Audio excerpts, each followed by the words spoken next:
nous vous rappelons qu'il est interdit de plonger pour rejoindre des artistes sur scène. We remind you that it's forbidden to dive.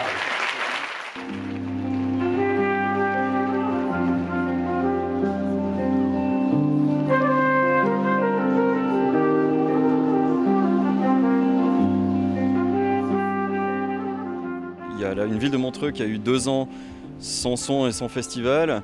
Et là, on met une scène qui est sur le lac qui fait face à la ville. Donc une des premières contraintes, ça a vraiment été de minimiser l'impact sur la ville de Montreux. Le plus possible, il y aura toujours du son, hein, on va toujours l'entendre, mais c'est vraiment de maximiser la réduction. On veut aussi avoir de la présence, on veut passer de l'auditorium Stravinsky où on a un son qui est très présent, on est très proche des enceintes. Pareil ici, mais on est à l'extérieur, on n'a plus de salle, il n'y a plus de murs, on n'a pas encore eu de vent pour le moment.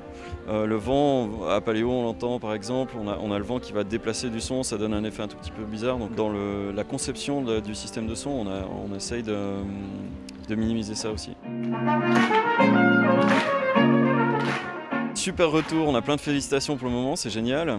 Je dis pour le moment parce que on a la chance au festival de travailler pendant 16 jours et donc on peut faire évoluer en fait en fonction des retours qu'on a. Pour le moment tous les retours sont super. Autant sur Woodkid qui a beaucoup de pistes électroniques, de graves par exemple. Autant hier on a un set acoustique avec 2 guitaristes, ce soir Ibrahim Malouf qui joue du piano.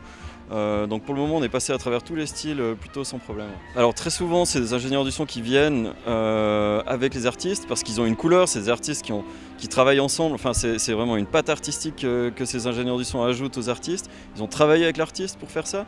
Nous on fournit, on est de l'autre côté, on va fournir un truc qui fonctionne de manière exceptionnelle puis qui leur permet de travailler comme un canevas pour peindre au-dessus, ils vont faire la peinture là-dessus. Il y a beaucoup de bruit ambiant à l'extérieur. À Stravinsky on est isolé, on est dans une salle, on fait attention dans le bâtiment de ne pas avoir de bruit entre les différentes salles. Ici on n'a pas de maîtrise là-dessus. Ce soir ça va être très intéressant d'avoir un piano et une guitare et une trompette sur scène parce que c'est des éléments qui sont pas très forts finalement.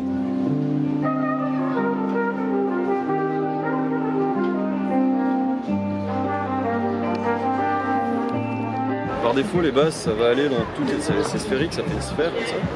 Et puis, en les arrangeant comme ça, on fait en sorte qu'on a une addition à l'avant ici, et puis on a une annulation à l'arrière, et puis sur l'axe transversal.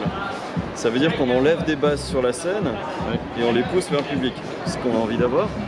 Et ça met encore une directivité qui ne va pas aller trop vers le haut, et donc vers la ville de Montreux.